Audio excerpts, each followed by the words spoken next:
Olá, tudo bem? Bem-vindo ao canal Viver de Renda. Se inscreva no canal, deixe seu like, compartilhe com os amigos. Nos acompanhe também no Instagram Viver de Renda Canal. Meu nome é Clóvis Faleiro, sou formado em administração de empresas e consultor na área empresarial. Toda a minha vida profissional foi prestando serviço para grandes empresas no Brasil, no exterior, sempre na área de planejamento estratégico, análise de viabilidade técnica e econômica, estudo e elaboração de projetos. E isso me ajudou muito na minha trajetória enquanto investidor. Eu invisto na Bolsa desde 2006, são 14 anos, portanto, e utilizei muito esse aprendizado, essa convivência com o ambiente corporativo para analisar os planos das empresas, o perfil das empresas, seus negócios e chegar à conclusão dos melhores ativos para investir. O canal Viver de Renda eu criei para compartilhar com vocês as minhas experiências. Eu não sou analista de ações, eu não faço recomendações, mas aqui eu criei esse ambiente para poder compartilhar as coisas que eu fiz e que deram certo, que deram errado, as lições que eu aprendi e dessa forma ajudar vocês a construir as suas estratégias e que vocês então possam alcançar melhores desempenhos na Bolsa de Valores.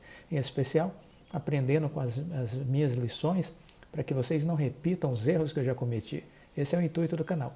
Dia de quarta e dia de sexta é o dia do nosso tradicional Café com Ações. Saúde para todos vocês.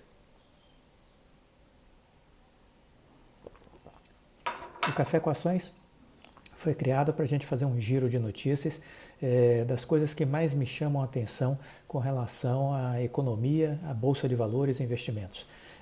É uma forma de mostrar para vocês o meu modus operandi de fazer uma seleção de notícias, de que alguma forma, mostrando para vocês as coisas que mais importam para mim no sentido de avaliar a manutenção das estratégias que eu estou adotando, se eu devo continuar com determinado ativo ou não, com essas leituras que eu faço diariamente, isso acaba me ajudando a manter-me em determinada estratégia ou revisar essa estratégia de investimento. Então eu estou compartilhando com vocês porque hoje existe muita informação, muito conteúdo, muita informação desencontrada, muita informação inconsistente que não tem relevância nenhuma e aí a gente precisa ser muito seletivo nesse processo de seleção dessas notícias e dessas informações, desses conteúdos, ok?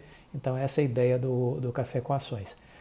Falando um pouquinho sobre o café, nós falamos nos últimos vídeos sobre os cafés colombianos. Desta feita eu vou falar sobre os cafés da Bahia, e em especial da Chapada Diamantina. Por quê? Porque a Chapada Diamantina tem uma cidade chamada Piatã, que hoje é o grande berço da produção de café aqui do estado da Bahia. Piatã é uma região muito alta, as lavouras estão situadas acima de 1.100 metros de altitude, 1.500, chegando até 2.200 metros de altitude. É a região mais alta do estado da Bahia e nessa região várias famílias de agricultores familiares, alguns de origem italiana, se cercaram nessas regiões e começaram os seus plantios e fazer as suas lavouras de café. Estamos a uma latitude de 13 graus do sul, de latitude, muito mais próximos do Equador que as tradicionais regiões produtoras de Minas e São Paulo. Então, o que é importante? A altitude é um elemento natural decisivo a controlar a qualidade do café. Quanto mais alto, mais aromáticos são os grãos, ou seja, mais saborosos e perfumados serão os cafés. A grande altitude aliada ao clima, com duas estações bem definidas nessa região de Piatã, produz um terroir ideal para o cultivo dos cafés especiais.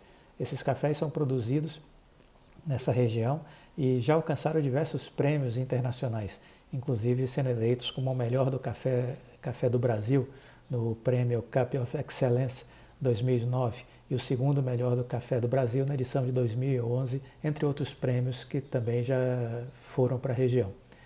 São encontrados grãos de excepcional qualidade com notas predominantes de melaço, frutas cítricas, frutas vermelhas, com uma acidez elegante, um aroma muito intenso e uma alta complexidade de sabor, verdadeiros tesouros escondidos esperando para serem revelados.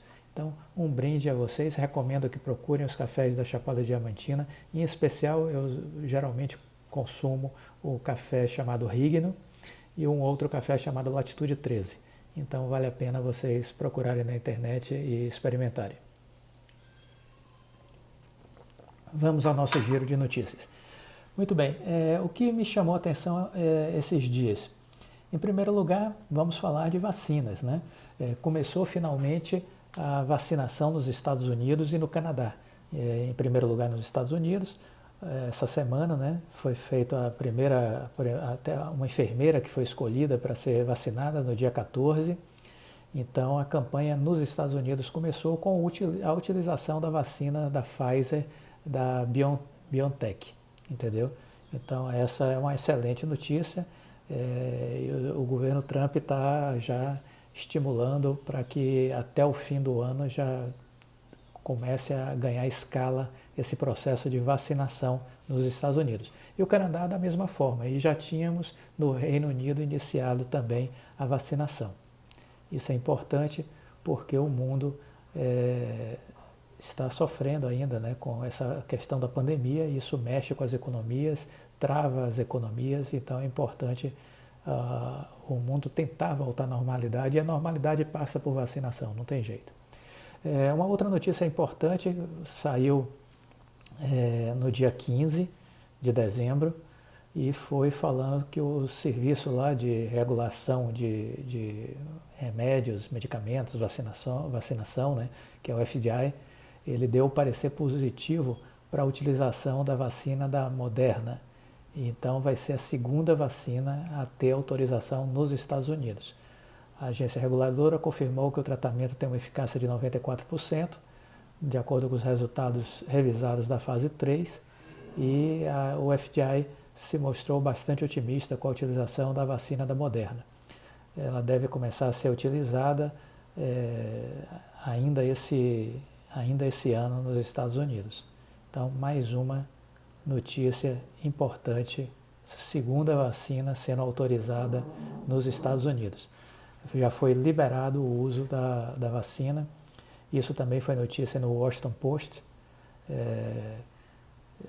Essas duas vacinas já estarão no mês de dezembro sendo utilizadas no continente americano, no país americano. E isso também vale para o Canadá, porque o Canadá tem um acordo de parceria, né, na área de saúde e pesquisas científicas, e ele vai também adotar as duas mesmas vacinas lá no Canadá. Outra notícia importante, falando aqui, que me chamou a atenção, foi uma fala do Bill Gates, dizendo que as pessoas devem estudar a Índia. Destacou sobretudo o modelo de finanças digitais que está sendo desenvolvido no país, com plataformas ambiciosas para identificação e pagamentos digitais universais. A Índia vem se tornando foco do americano pioneiro de tecnologia. Então, a Índia vem construindo plataformas ambiciosas para identificação e pagamento digitais universais, incluindo o maior banco de dados biométrico do mundo e um sistema para transferir rúpias, que é a moeda deles, entre quaisquer bancos ou aplicativos de smartphone. Gates disse que essas políticas reduziram drasticamente os custos e obstáculos para distribuir auxílio aos pobres, especialmente durante a pandemia.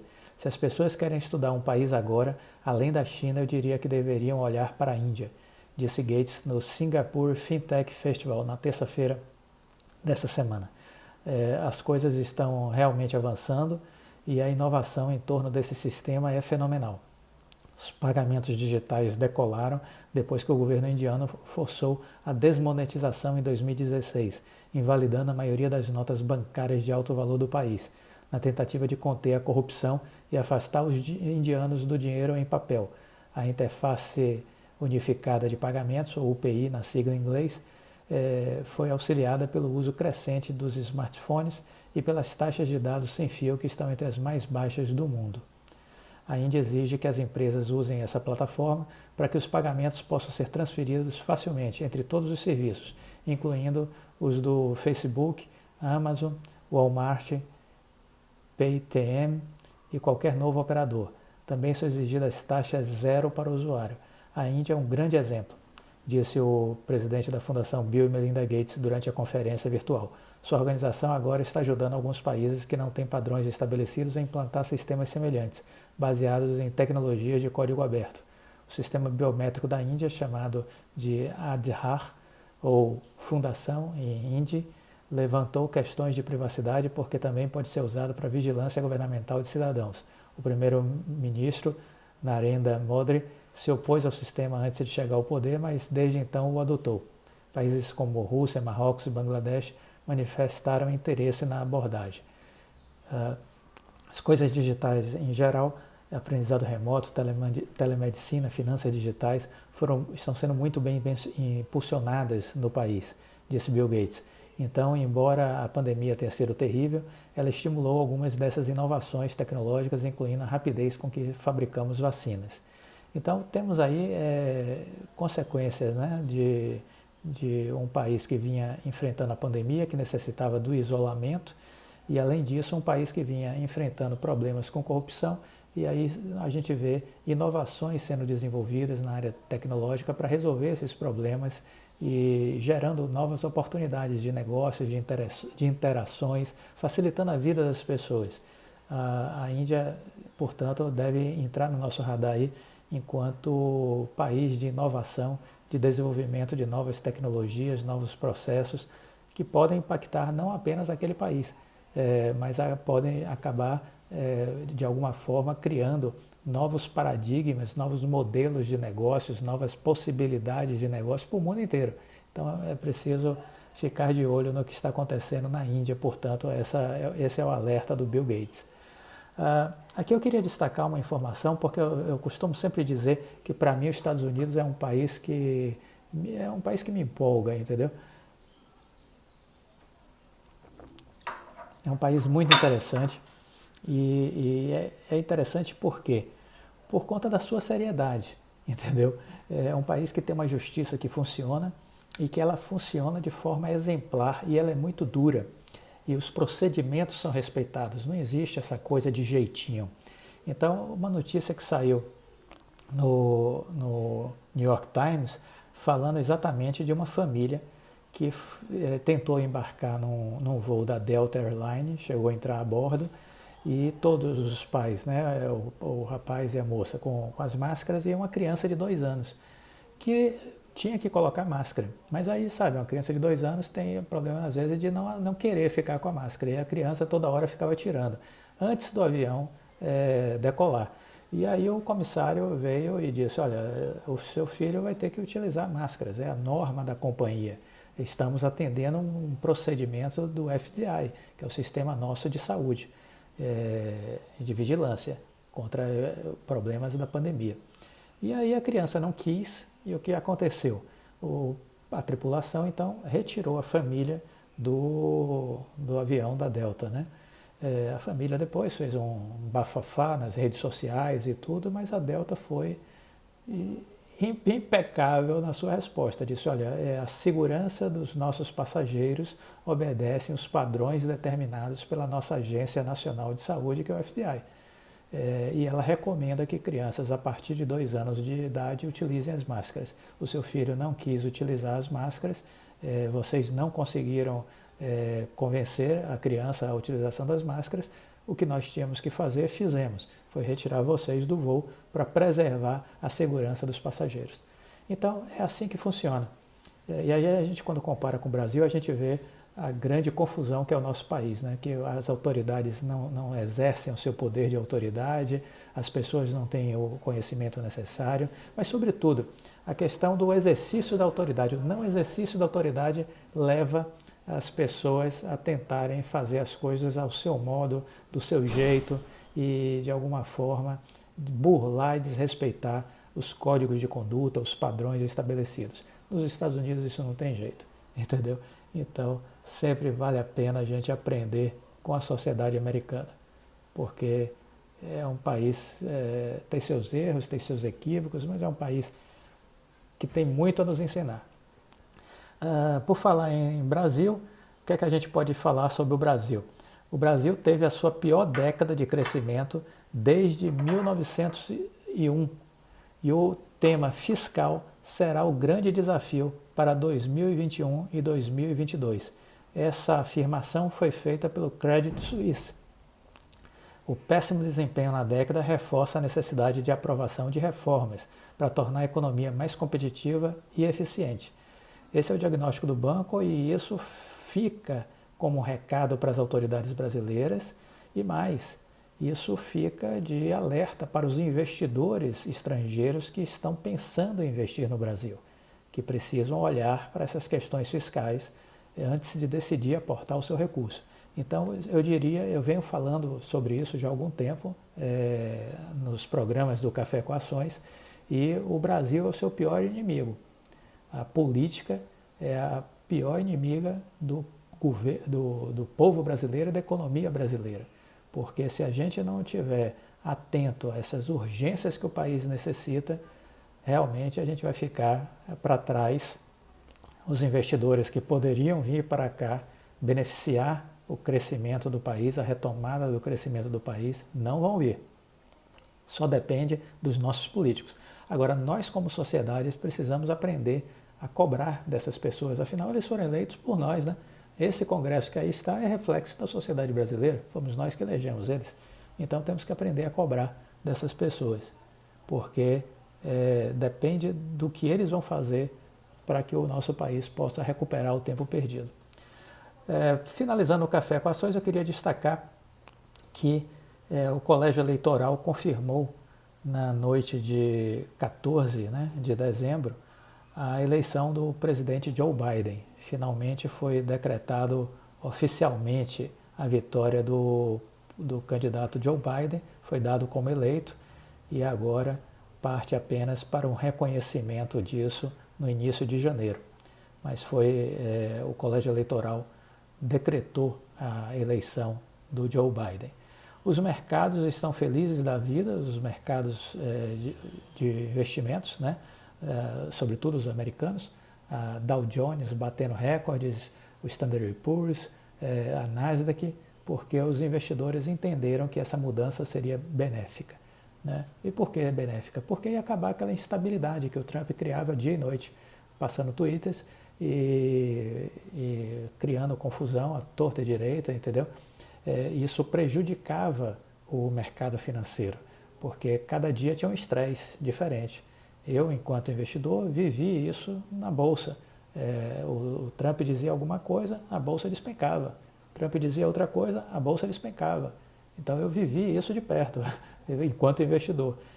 Isso sendo um pequeno investidor, né? Imagine quem investe milhões, bilhões de dólares. Deve ter ficado muito irritado com essas falas que o Trump fazia o tempo inteiro, utilizando as redes sociais. O mercado quer previsibilidade, o mercado quer paz, o mercado quer estabilidade. Então, nada de geração de ruído, nada de geração de confusão. Isso não interessa para o mercado financeiro, não interessa aos investidores. Então, o que é que os mercados entenderam? Que o governo Biden vai ser um governo mais tranquilo, mais estável. Essas foram as notícias do Café com Ações. Eu espero que vocês tenham curtido também o seu cafezinho aí. Na sexta-feira a gente volta e tenham um excelente dia, uma ótima tarde para vocês. Tudo de bom. Fiquem com Deus. Tchau.